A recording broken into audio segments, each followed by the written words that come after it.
Let's get into the front pages of our newspapers now, and we've got the Mail and Guardian. Yeah, let's start there. So the Mail and Guardian, their front page this morning, a tale of two municipalities. Now, does the DA govern better? And is the ANC failing the people of Mfuleni?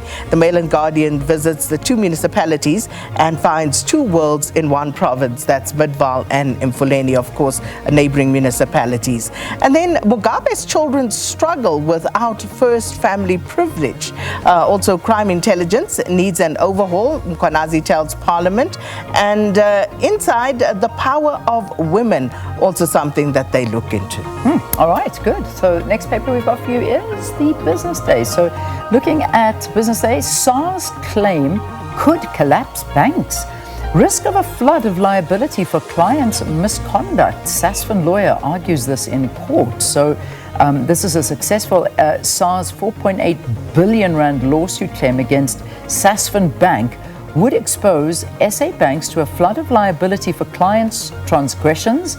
The niche lender's lawyer has argued in court on Thursday. So that's the big story there. Then, of course, the front page of the newspaper, very happy looking, as always, in photographs, President Cyril Ramaphosa and his European Commission President, Ursula von der Leyen. They're sharing a light moment there during the meeting in Brussels on Thursday. Ramaphosa to lead South Africa's participation in the Global Gateway Forum that's taking place this day on the 10th, well, ends until today. Then Sibia braces for arrest as crime crackdown widens. Gosh, we saw all of that happening yesterday.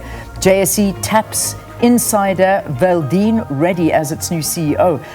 You may have heard that 10-year veteran, that's Valdene Reddy, may succeed Leila Fourie as the group's new CEO, embarking on a leadership shake-up as South African equities go from strength to strength. There really is a boom at the moment on the markets.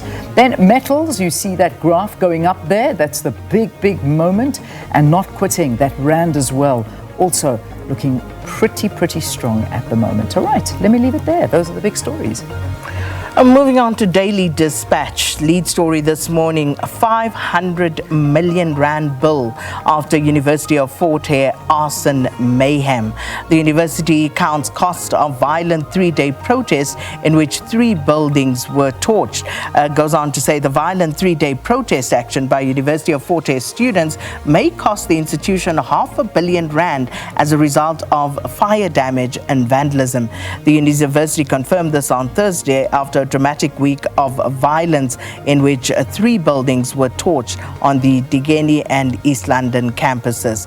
Also at the bottom there, illegal late-night raids on student rooms led to shootings. Walter Sisulu University Vice-Chancellor tells Commission. Now, illegal late-night raids on WSU's student rooms led to the protest action that culminated in the fatal shooting of a 24-year-old student in April.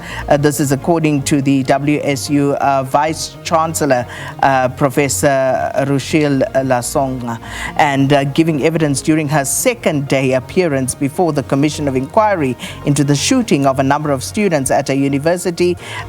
She conceded it could have been avoided if the raids by murder-accused residence manager Manelisi Mampana had not been conducted. So those are the stories that basically run on that front page.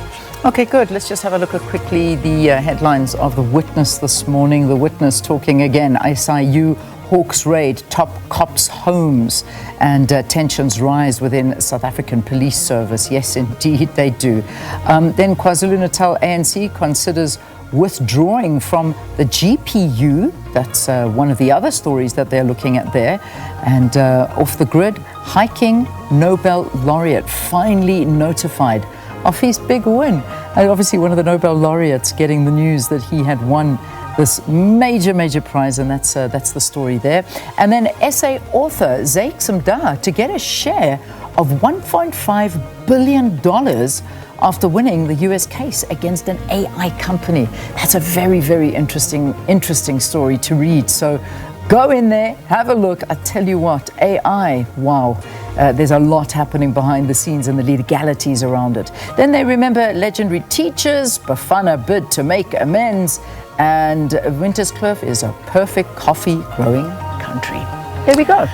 Cape Argus this morning, concerns rise over aggressive street children in Sea Point. Residents demand urgent intervention. The Sea Point City Improvement District has appealed to Mayor Jordan Hill-Lewis, police oversight and community safety and social development to assist with aggressive street children with untouchable attitudes. That's an interesting one. City's waste management staff face alarming surge in hijackings. Also, teens remains found buried with a BlackBerry. The remains of a teenage girl have been found buried in a shallow grave with a BlackBerry cell phone next to it, which could indicate a timeline when the victim may have died. And then, of course, a picture there of Bafana World Cup workout, and they take on Zimbabwe tonight. Isn't that crazy? Sorry, I'm stuck on the BlackBerry. So yeah. It now determines when you die with your... Remember when we used to find fossils and there were just no clues? Now it's the kind of phone you're found with that can determine when you died. Yeah, this particular BlackBerry that they found, that range was discontinued in 2013. So it's helping them to actually establish a timeline there. All right, so let's take a look at the rest of the front pages now.